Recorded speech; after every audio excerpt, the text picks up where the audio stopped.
देश की broking industry एक अभूतपूर्व समस्या से गुजर रही है। आमतौर पर वॉल्यूम बढ़ने के साथ साथ कमाई में बढ़ोतरी की उम्मीद आप हर कारोबार में करते हैं, करनी भी चाहिए। लेकिन एक बड़ी इंटरेस्टिंग रिपोर्ट आई है और ये रिपोर्ट आई है ब्रोकरेज इंडस्ट्री पर। और इस रिपोर्ट में खुलासा ये हुआ कि बिजनेस तो बढ़ रहा है, धंधा तो बढ़ रहा है, ब्रोकिंग इंडस्ट्री की आय भी बढ़ रही है, लेकिन वॉल्यूम बढ़ने के साथ साथ जितनी आय बढ़नी चाहिए और जितना मुनाफा बढ़ना चाहिए ऐसा हो नहीं रहा। ऐसे में क्या ब्रोकिंग इंडस्ट्री में बड़े कंसोलिडेशन हो सकते हैं? छोटे ब्रोकर बड़े ब्रोकर के साथ मिल सकते हैं? डिस्काउंट ब्रोकरेज क्या कर रहे हैं? बैंक्स की जो ब्रोकिंग फर्म्स हैं उनका किस तरह का कमाई का मामला है और इंडस्ट्री किस तरफ जा रही है? वॉल्यूम्स कहाँ हो रहे हैं? कारोबार कहाँ हो रहा है? एक्टिव ट्रेडर्स इन्वेस्टर्स क्या कुछ कर रहे हैं? इस पर एक खास रिपोर्ट आई है। इस रिपोर्ट में ब्रोकिंग इंडस्ट्री की चुनौतियों पर और इसकी वास्तविक तस्वीर पर फोकस किया गया है और इसीलिए इस रिपोर्ट की पूरी डिटेल्स और इस पर ब्रोकिंग इंडस्ट्री के आउटलुक को लेकर हम आए हैं आपके लिए लेकर ये खास पेशकश, ब्रोकर्स धंधा ज्यादा कमाई कम।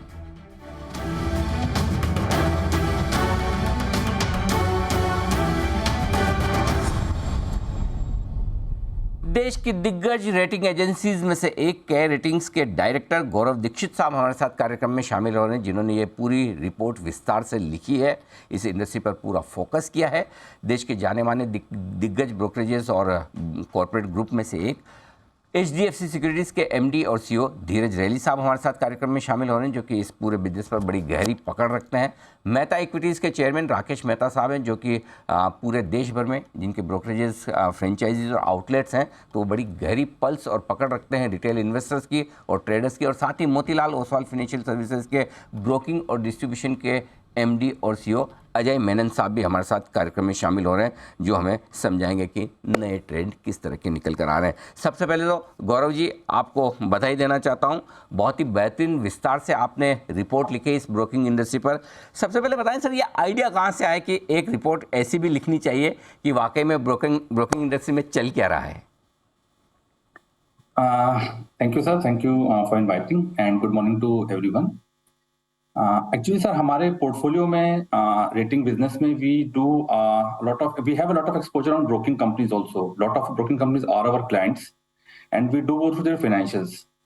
तो हमारा एक्सपीरियंस ये रहा कि FY21 और FY22 में जिस तरीके ग्रोथ था, जिस तरीके के इनकम और प्रॉफिटेबिलिटी हम देख रहे थे, करंट ईयर में हमको थोड़ा सा उसमें डिक्लाइन होता हुआ दिखा।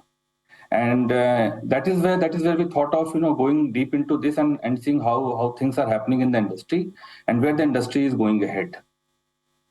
ठीक बात है। तो कुछ संकेत ऐसे मिले जिसकी वजह से गौरव जी को लगा, केयर रेटिंग्स को लगा, चलो इस पे एक विस्तार से बढ़िया रिपोर्ट बनाई जाए। अब सर, इस रिपोर्ट की जो कुछ खास बातें हैं, जो टॉप 3 फाइंडिंग्स आपको लगती है कि ये सबसे 3 बड़ी चीजें हमने इस रिपोर्ट में निकाली, जरा वो हमारे दर्शकों को समझाएं। देखिए, सबसे बड़ी बात जो हमने इसमें देखी वो ये है कि आप अगर देखें तो जो हमारे एक्टिव क्लाइंट्स का मेजॉरिटी ऑफ शेयर है वो अराउंड 70% डिस्काउंट ब्रोकर्स के पास जाता है। बट अगर आप पूरी इंडस्ट्री का ओवरऑल इनकम देखें तो वो अराउंड 40% के आसपास इनकम जो है वो डिस्काउंट ब्रोकर के पास है।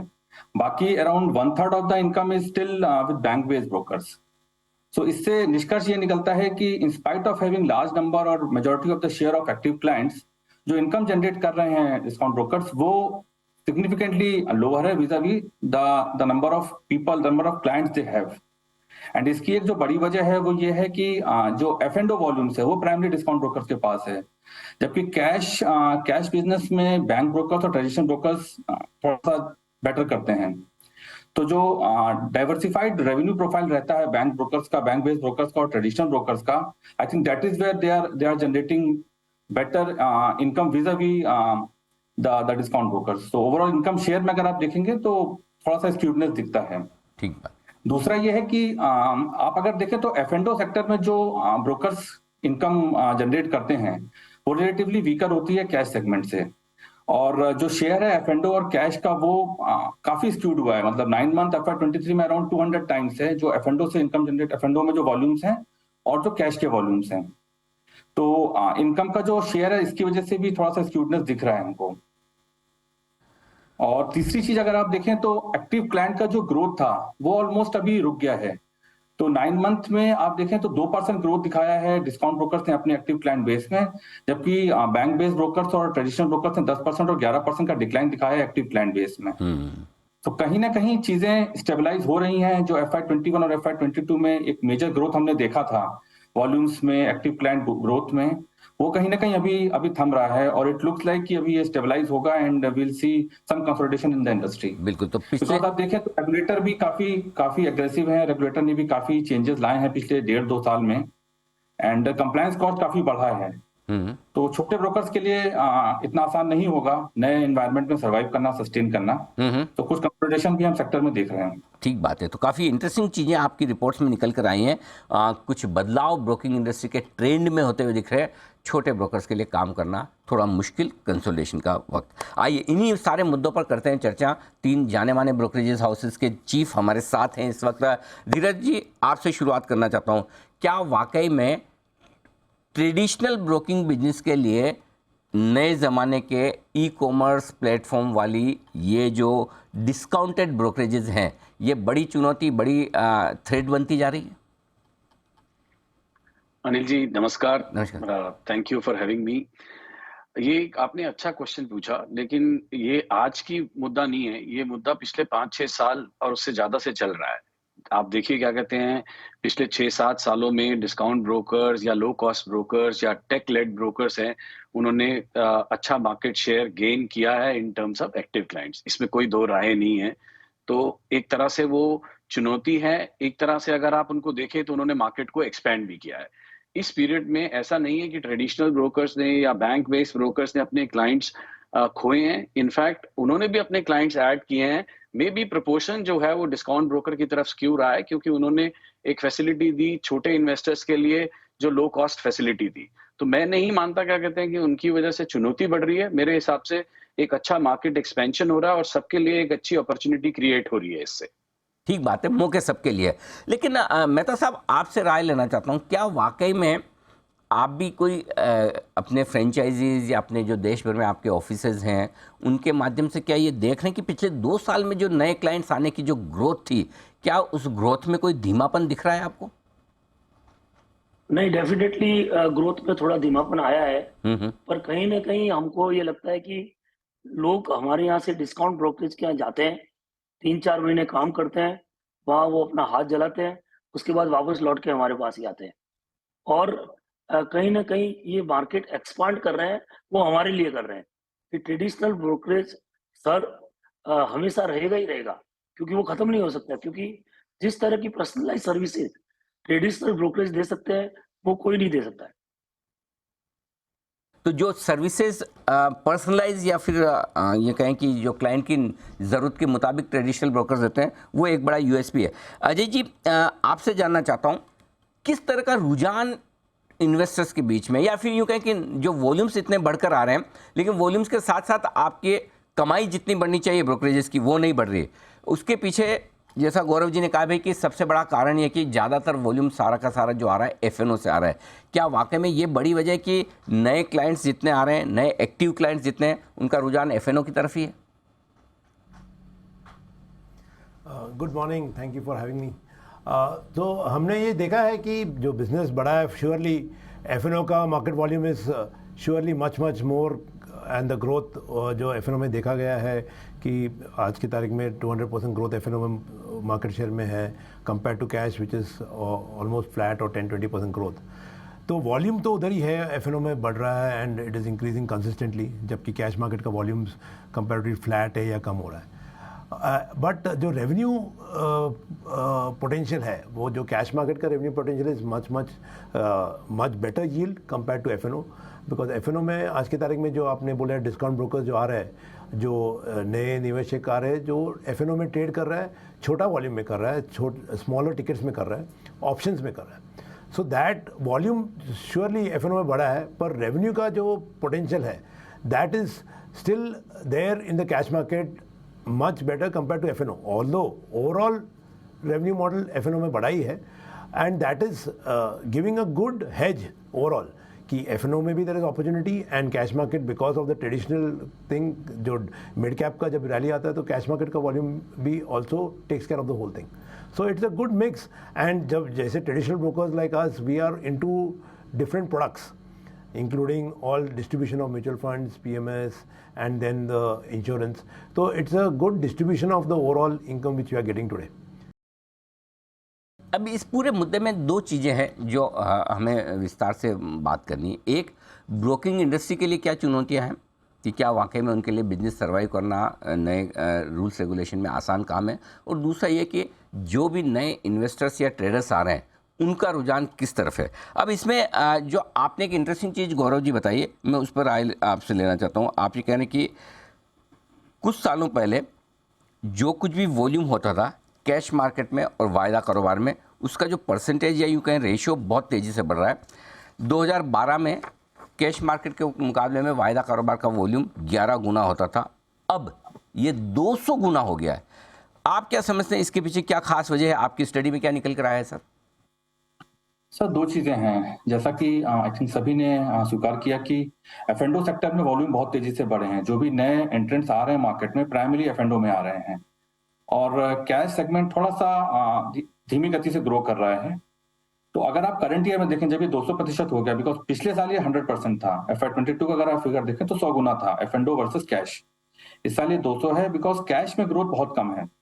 जो भी ग्रोथ हो रही है एफ&ओ में हो रही है, एंड इसकी वजह से ये रेशियो बहुत ज्यादा ही स्क्यूड हुआ है अभी। अच्छा, तो वायदा कारोबार की तरफ रुझान थोड़ा सा ज़्यादा आता दिख रहा है। मेहता साहब, क्या वजह आप समझते हैं कि नए निवेशक, नए ट्रेडर्स वायदा कारोबार की तरफ ज़्यादा बढ़ रहे हैं? नहीं, सिंघवी साहब, अगर आप देखोगे ना तो पिछले 2-3 साल में जो यूथ आए हैं मार्केट में, और काफी भारी तादाद में यूथ ने मार्केट में ज्वाइन किया है कोविड पीरियड में, और वो मैक्सिमम लोग ट्रेड करते हैं तो एफ&ओ में कॉल पुट ऑप्शन और वो मशीन लर्निंग ट्रेड करते हैं। तो उससे क्या है, वॉल्यूम पूरा एफ&ओ में शिफ्ट हो रहा है। बट आप अगर देखोगे जो लॉन्ग टर्म इन्वेस्टर है वो पूरे कैश में गए हैं। तो कहीं ना कहीं एफ&ओ का वॉल्यूम बढ़ने का कारण हमारी जो नई यूथ पीढ़ी आई है और जो वो काम कर रहे हैं उसकी वजह से एफ&ओ का वॉल्यूम बढ़ा है। एफ&ओ का वॉल्यूम बड़े तेज़ी से बढ़ा है और लोगों का इंटरेस्ट ट्रेडिंग की तरफ, और स्पेशली कम मार्जिन्स में आप कॉल और पुट ऑप्शंस में ट्रेड कर पाएँ, इस वजह से उस तरफ ज़्यादा आता दिख रहा है। लेकिन अभी भी जो कमाई हो रही है धीरज जी, वो कमाई ज़्यादातर बड़े ब्रोकरेजेस, ब्रांडेड ब्रोकरेजेस की है। डिस्काउंट ब्रोकरेज वॉल्यूम भले ही ले लें लेकिन कमाई में उनका शेयर नहीं है। देखिए, डिस्काउंट ब्रोकरेजेस का रेवेन्यू शेयर लगभग 40% रहा पिछले साल, लेकिन कमाई उनकी 25% है। और इसमें फ़ायदा HDFC या फिर आप जैसे जो बड़े कॉरपोरेट हाउस या ब्रांडेड ब्रोकर्स हैं वो उठाते हैं, जो मोतीलाल ओसवाल हैं या फिर मेहता इक्विटीज़ हैं।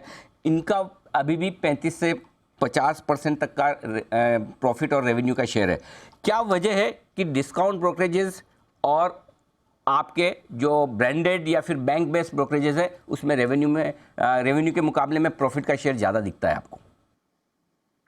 अनिल जी, ये जो है बिजनेस मॉडल पे डिपेंड करता है। जैसे जो ट्रेडिशनल ब्रोकर्स हैं या जो बैंक बेस्ड ब्रोकरेज हाउसेस हैं, वो कस्टमर्स को उनके डिसीजन मेकिंग में, एग्जीक्यूशन में, ऑप्टिमाइजेशन ऑफ पोर्टफोलियो में पूरा एंड टू एंड सर्विस देते हैं, उनको मदद करते हैं उनकी वेल्थ क्रिएशन जर्नी में। तो हमारा ऑब्जेक्टिव जो रहता है, क्या कहते हैं, अपने कस्टमर्स को साथ में लेके चलने हैं उनकी वेल्थ क्रिएशन जर्नी में। तो इस प्रोसेस में क्या होता है, उनका जो इन्वेस्टमेंट पोर्टफोलियो है वो हमारे पास होता है, जिसमें कि हमारे पास इनकम की अपॉर्चुनिटी ज्यादा होती है। दूसरी बात यह है कि हमने बिजनेस मॉडल को थोड़ा डाइवर्सिफाई किया है। सिर्फ ब्रोकिंग रेवेन्यू पे डिपेंडेंस नहीं है। यहाँ पर हमारी मार्जिन ट्रेड फैसिलिटी में रेवेन्यू इंक्रीज हुए हैं पिछले 4-5 साल में सभी ट्रेडिशनल ब्रोकरेज हाउसेस और बैंक बेस्ड ब्रोकरेज हाउसेस के। तो वो एक अच्छा रेवेन्यू अपॉर्चुनिटी निकल के आया है। इसके साथ साथ हम सब लोग अपने कस्टमर्स को उनकी वेल्थ क्रिएशन जर्नी में बहुत सारे और प्रोडक्ट्स भी ऑफर करते हैं, जैसे म्यूचुअल फंड डिस्ट्रीब्यूशन हो गया, या पोर्टफोलियो मैनेजमेंट सर्विसेज हो गई, या क्यूरेटेड पोर्टफोलियोज हो गए। तो इस तरीके से जो वैल्यू ऐड होती है उसमें एक बिजनेस मॉडल बहुत डिफरेंट है, rather than just only the tech led business model, जहां पर सिर्फ एग्जीक्यूशन दिया जाता है और लो कॉस्ट दिया जाता है। तो इसलिए हमारा रेवेन्यू पोटेंशियल और रेवेन्यू अपॉर्चुनिटी ज्यादा रहता है, क्योंकि हम उनको होलिस्टिक सर्विस देते हैं, होलिस्टिक सोल्यूशन देते हैं अपने कस्टमर्स को। तो इंटरेस्टिंग चीज़ है कि जो ट्रेडिशनल ब्रोकरेज हैं और जो बैंक बेस्ड ब्रोकरेज हैं उनका 30 से 35% रेवेन्यू, जैसा गौरव जी बता रहे हैं अपनी रिपोर्ट में कि सिर्फ 30 से 35% ब्रोकरेज से आता है। बाकी कमाई जो 60 से 70% की है वो म्यूचुअल फंड, इंश्योरेंस ये बेचने से आता है, दूसरे प्रोडक्ट्स बेचने से आता है, मार्जिन फंडिंग से आता है। तो गौरव जी, क्या इस लिहाज से जो ट्रेडिशनल ब्रोकरेजेस हैं या फिर बैंक बेस्ड ब्रोकरेजेस हैं, वो भले ही वॉल्यूम में ना टिक पाए लेकिन मुनाफे के लिहाज से टिके रहेंगे, ये आप मानते हैं? बिल्कुल, बिकॉज इनके पास काफी डाइवर्सिफाइड प्रोडक्ट ऑफरिंग है। जैसा कि अभी बात कर रहे थे कि ब्रोकिंग इनकम तो खाली एक पार्ट है ओवरऑल बुके का। उनके पास काफी वेल्थ सर्विसेज हैं, एमटीओ बुक का इनकम रहता है, प्लस उनके सब्सिडीज रहते हैं, तो क्रॉस सेलिंग अपॉर्चुनिटीज भी काफी होती हैं। तो इस तरीके से जो भी kind of services bank based traditional brokers offer करते हैं वो काफी ज्यादा है with discount broker. Discount broker scale up कर रहे हैं and they are also trying to offer such services, but that will take some time. As of now bank based and traditional brokers are much stronger on that wicket. बताएं कि जो गौरव जी ने report में एक और चीज़ खास हाईलाइट की कि बड़ा कंसोलिडेशन होने की तैयारी में है। अजय जी, सवाल आपके लिए कि कंसोलिडेशन बड़ा होने की तैयारी में है ब्रोकिंग इंडस्ट्री में, यानी कि छोटे ब्रोकर्स के लिए सर्वाइव करना मुश्किल होगा। सर्वाइवल ऑफ फिटेस्ट, मार्जिन के नियम हो, कंप्लायंस के नियम हो, टेक्नोलॉजी का खर्चा हो, ये बड़ा है। सो ऐसे में बताएं कि क्या वाकई में बड़े ब्रोकरेजेस और बड़े होने की तैयारी में, छोटे ब्रोकरेजेस के लिए क्या मुश्किल होगा, और कंसोलिडेशन होगा तो कब, कितना, कैसे देखते हैं आप? तो ये श्योरली एक मुद्दा है कि consolidation is in the wing. और अपने जब मॉडल्स हम देखे अभी आज की तारीख में, तो काफ़ी छोटे ब्रोकर हमारे साथ जुड़े हुए हैं and they have become our franchisee. अपना franchisee network has been one of the biggest network across the country. तो lot of small brokers have joined us because they get the best of both worlds, की research and advice Motilal Oswal का मिल जाता है and they don't have to take care of the compliance and the technology. But at the same time their biggest strength is their relationship. जो छोटे broker के relationships है वो उनको मैनेज करने के लिए this is the best model where there is consolidation happening. And bigger reason for this is the way the technology is growing, the spend जो टेक्नोलॉजी के लिए चाहिए, जो अपग्रेड करना पड़ता है technology. At the same time compliance, जो last 2-3 years में जितना कंप्लायंसेस आए हैं, whether it is peak margin, whether it is upfront margining, plus the pledging of stocks. So the operational requirements is much higher compared to what it was earlier. Plus the compliances जो requirement है, तो छोटे broker को ये manage करना बहुत मुश्किल ही नहीं, और स्केल अप करना उससे भी ज़्यादा मुश्किल है। So we are seeing this consolidation, and if you look at track record, we have been able to convert quite a few small brokers जो हमारे फोल्ड में आए हैं, जो they are getting the benefit of best of both worlds, the technology and the research of Motilal Oswal and the relationship at their end. Absolutely. Mehta साहब, आप क्या सलाह देंगे छोटे ब्रोकरेजेस को? क्या वाकई में भारी भरकम खर्चों के साथ बने रहना, टिके रहना, ये कोशिश करनी चाहिए, या बेहतर है कि बड़े ब्रोकरेजेस के साथ मिलें, हाथ मिलाएं और उनके प्लेटफॉर्म के फ़ायदे लें, अपनी रिलेशनशिप के फ़ायदे लें? आगे कैसे ये बढ़ेगी इंडस्ट्री आगे? अनिल जी, मैंने 97-98 में दलाल स्ट्रीट में एक आर्टिकल लिखा था, उसमें मैंने कहा था जी कि छोटे ब्रोकरेज हाउस को कंसोलिडेट होना ही पड़ेगा, चाहे वो बड़े ब्रोकर के साथ कंसोलिडेट हो, चाहे वो 8-10 मिलकर एक बड़ी फर्म बनाए और कंप्लायंस कॉस्ट और दूसरी जितनी भी कॉस्ट है वो कम करे, अदरवाइज सर्वाइव नहीं होगा। सर्वाइव करना है तो 100% या तो उनके बड़े ब्रोकरेज हाउस के साथ में मर्ज होना पड़ेगा, या 10-12 ब्रोकरेज हाउस मिलके एक बड़ी ब्रोकरेज हाउस बना के उस काम को करे। प्लस जो एडवांटेज बड़ी ब्रोकरेज हाउस के साथ जो उनको मिलेगा, variety of products, services, advice, वो मेरे ख्याल से आज बहुत इंपॉर्टेंट हो गई है। और जो आप बात कर रहे थे ना, traditional online brokerage versus traditional, online brokerage हमारे लिए एक प्लेइंग फील्ड तैयार कर रहे हैं। उनके कस्टमर्स जिस हिसाब से बढ़ रहे हैं, उसके अगर 5 से 10% कस्टमर भी हमारे बढ़ गए उसमें से, तो मेरे ख्याल से हमारी इनकम 10 टाइम्स बढ़ती है, क्योंकि वो चार्ज करते हैं ट्रेडिंग ब्रोकरेज, हम चार्ज करते हैं डिलीवरी ब्रोकरेज। और ये क्लाइंट को अब समझना पड़ेगा कि हमारी ब्रोकरेज नहीं है, हमारी ब्रोकरेज एडवाइजरी ब्रोकरेज है। तो 100% वो पैसा भी कमाएंगे और उसके साथ साथ में उनको वैरायटी ऑफ प्रोडक्ट मिलेंगे। तो ये 100% होना ही होना है। कितना जल्दी होता है उतना फायदा है। जी गौरव जी, बड़ी इंटरेस्टिंग बात कही मेहता साहब ने कि चलिए कंसोलिडेशन तो अपनी जगह है, लेकिन इनकी नज़र इस बात पर भी पूरी है कि डिस्काउंट ब्रोकरेजेस से दुखी होकर कितने कस्टमर्स ट्रेडिशनल ब्रोकरेज की तरफ वापस आते हैं, क्योंकि इनका यील्ड काफ़ी ज़्यादा है जो कंपेयर टू देम। क्या आपको लगता है ऐसा ट्रेंड बन सकता है और अगले साल 2 साल में फिर आपकी जब रिपोर्ट वापस आएगी तो उसमें ये बात बड़ी हाईलाइटेड रहेगी। नहीं सर, बिल्कुल हो सकता है, बिकॉज जो ओवरऑल मार्केट में सेंटीमेंट है वो आई थिंक साल 1.5 साल पहले तक डिजिटल पे बहुत फोकस था। अभी वापस से लोग फिजिकल की बात कर रहे हैं, फिजिकल प्लस डिजिटल। तो जो एक पर्सनल टच है, रिलेशनशिप है, that is something which is again being discussed quite widely. So इस तरीके का मूवमेंट हो सकता है, but it will also depend upon the ability of the traditional brokers to scale up, to comply with the new guidelines, new regulations and offer best of the services. तो उनका जो technology में खर्चा है वो उनको देखना रहेगा कि कैसे उसको मैनेज करते हैं, बिकॉज वो खर्चा काफी होगा अगले कुछ समय में। ठीक बात है। आप सब चारों इस इंडस्ट्री के दिग्गज, तीनों दिग्गज हैं, और गौरव जी ने तो इतनी बढ़िया रिपोर्ट लिखी। एक शॉर्ट में 30 सेकंड में मैं आप सब लोगों से राय लेना चाहता हूँ। आपकी एडवाइस इस माहौल में जो पूरी रिपोर्ट्स बनकर आई है, ब्रोकर्स के लिए क्या होगी, ट्रेडर्स और इन्वेस्टर्स के लिए क्या होगी, उन्हें क्या करना चाहिए, ब्रोकर को क्या करना चाहिए और नए ट्रेडर्स इन्वेस्टर्स को क्या करना चाहिए? धीरज जी, आपसे शुरुआत करता हूँ। ब्रोकर्स के लिए तो बहुत सिंपल है, उनको टेक्नोलॉजी में इन्वेस्ट करना ही पड़ेगा, क्योंकि अगर आपको बेस्ट सर्विसेज देनी है तो वो डिजिटल ही होंगी। Reach and richness of offer दोनों पे काम करना पड़ेगा उनको, और अपना कस्टमर बेस बढ़ाना होगा और सर्विस का स्कोप बढ़ाना होगा।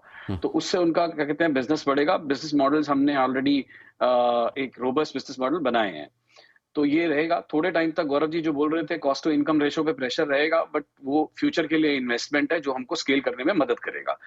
इन्वेस्टर्स के लिए बहुत सिंपल एडवाइस है अनिल जी। इनफैक्ट मैं आपके साथ एक पूरा शो कर सकता हूँ कि स्टॉक मार्केट में इन्वेस्टमेंट करना बहुत आसान है। ये इतना मुश्किल नहीं है। लोग खुद जो है, जो नए इन्वेस्टर्स आते हैं, वो बिना सोचे समझे काम करते हैं, इसलिए उनको ये मुश्किल लगता है। अदरवाइज स्टॉक मार्केट में पैसा बनाने के लिए लॉन्ग टर्म में, मिड टर्म में इन्वेस्ट करना आसान है, आराम से किया जा सकता है। थोड़ा सा समय देके, थोड़ी सी रिसर्च करके और थोड़ा सा ध्यान देके अगर वो काम करें, थोड़ा रिस्क मैनेजमेंट पे फोकस करें, अगर वो ट्रेडर्स हैं, तो स्टॉक मार्केट में एक लंबी अवधि में पैसा बन सकता है अच्छे से। ये हमारा शो ड्यू रहा। आपका इतना लंबा गहरा जो अनुभव है वो हमारे दर्शकों को मिले, इससे बढ़िया बात क्या हो सकती है? अजय जी, आपकी राय ब्रोकर्स और इन्वेस्टर्स दोनों के लिए। तो धीरज जी ने काफ़ी कुछ कवर कर लिया है, पर ब्रोकर्स को mainly it is all about service और cross selling of products. Single product business हो ही नहीं सकते आगे जाके, तो जितना भी इन्वेस्टमेंट हो टेक्नोलॉजी में और जितना क्रॉस सेलिंग अपॉर्चुनिटीज ला सकते हैं, that is very important, because overall client का financial management will have to be looked at. Wealth management is the overall scheme which includes broking and other products. तो broker को काफ़ी कुछ invest करना पड़ेगा from people perspective and technology perspective. तो it will be a good mix of technology and people where you are having a mix, though that is the model. From the investor angle, I would only say one thing: invest before, research before you invest, and not after. तो आज की तारीख में जो निवेशक आते हैं और ट्रेड करके लॉस करते हैं और फिर सोचते हैं कि रिसर्च करें, they should research first. There is lot of opportunities. If you know the subject, you can do it on your own. Otherwise, take the benefit of the experts. ठीक बात है, they get the best of both worlds. बहुत ही अच्छी बात आपने की कि निवेश करने के पहले रिसर्च करें, न कि बाद। मेहता साहब, आपके थॉट्स? अनिल जी, बहुत इंपॉर्टेंट है। सब लोग ये तो है ही है कि हमको आईटी, ब्रांड, ह्यूमन रिसोर्सेज पे पैसा खर्चना चाहिए, वो तो करना ही है। बट आज हमारे जैसे ब्रोकरेज हाउस को, जैसे डिज्नी वर्ल्ड में एक मिकी माउस है, हमें भी एक मिकी माउस ढूंढना पड़ेगा हमारे कंपनी के लिए, कि हमारा ऐसा कौन सा प्रोडक्ट है जो हमारे क्लाइंटों को अट्रैक्ट कर सके। तो हमको न्यू एज प्रोडक्ट ढूंढने पड़ेंगे। जो ब्रोकरेज करते हैं, ट्रेडिंग करते हैं, trading with inform sources, not on hearing sources, not on news, not on social platform news. अगर वो करेंगे तो पैसा खोते ही रहेंगे। ये तो अभिमन्यु का चक्र है। घुसना बहुत ईजी है, यहाँ एग्जिट लोगों को समझ में ही नहीं आती है। तो एग्जिट इज वेरी इंपॉर्टेंट, कि कहाँ एग्जिट लेनी है, कैसे पैसा कमाना है, और वो इन्फॉर्म्ड सोर्सेज से ही मिल सकता है। तो अगर अच्छे रिसर्च हाउस, अच्छे ब्रोकरेज के पास जाएंगे, जिनका एक ही मोटो होता है कि कैसे हमारे क्लाइंट पैसा कमाए और हमारे पास कैसे रिटेन रहे, वो इम्पोर्टेंट है। बिल्कुल ठीक बात है। गौरव जी, आपके थॉट्स, चूंकि आपने इतनी डिटेल रिसर्च करके ये रिपोर्ट लिखी है, बताएं सर। मेरा यही कहना है सर कि अल्टीमेटली ब्रोकिंग इनकम में इस साल हम कुछ गिरावट देख रहे हैं ग्रोथ में, ओवरऑल वॉल्यूम्स में। तो ब्रोकर्स के लिए क्रॉस सेलिंग पे फोकस करना काफी इंपॉर्टेंट होगा। जो अदर प्रोडक्ट्स हैं जिसमें बैंक बेस्ड ब्रोकर्स और ट्रेडिशनल ब्रोकर्स स्ट्रॉन्ग रहे हैं रिलेटिवली, उस पर फोकस करना जरूरी रहेगा अगले कुछ क्वार्टर्स के लिए, because that is where they can generate more revenue and more profit. Broking income में we see some kind of a pressure going ahead and technology in spend as we discuss in detail in the past also, वो एक बहुत ही जरूरी चीज है, because technology में आपको invest करना ही रहेगा to retain your clients and to comply with the regulatory guidelines. बिल्कुल ठीक बात है। तो ये है आपके लिए पूरा का पूरा ब्रोकिंग इंडस्ट्री का आउटलुक और साथ ही इन्वेस्टर्स के पार्टिसिपेशन पे ये हमारा खास शो। गौरव जी, एक बार फिर से ये बेहतरीन रिपोर्ट लिखने के लिए आपको और के रेटिंग्स को बहुत बहुत बधाई। इसी तरह की बेहतरीन रिपोर्ट हम उम्मीद करते हैं आपके रेटिंग हाउसेस से और मिलेगी, जो वाकई में इंडस्ट्री के लिए डायरेक्शन देने का काम करेगी। और 3 खास हमारे आज के दिग्गज ब्रोकरेज हाउसेस से एक्सपर्ट्स धीरज जी, अजय मेनन साहब और साथ ही राकेश मेहता जी, आप सबका और गौरव जी आप सबका बहुत बहुत धन्यवाद जी बिजनेस को आज समय देने के लिए। आज के इस खास शो में इतना ही, बने रहिए हमारे साथ। नमस्कार।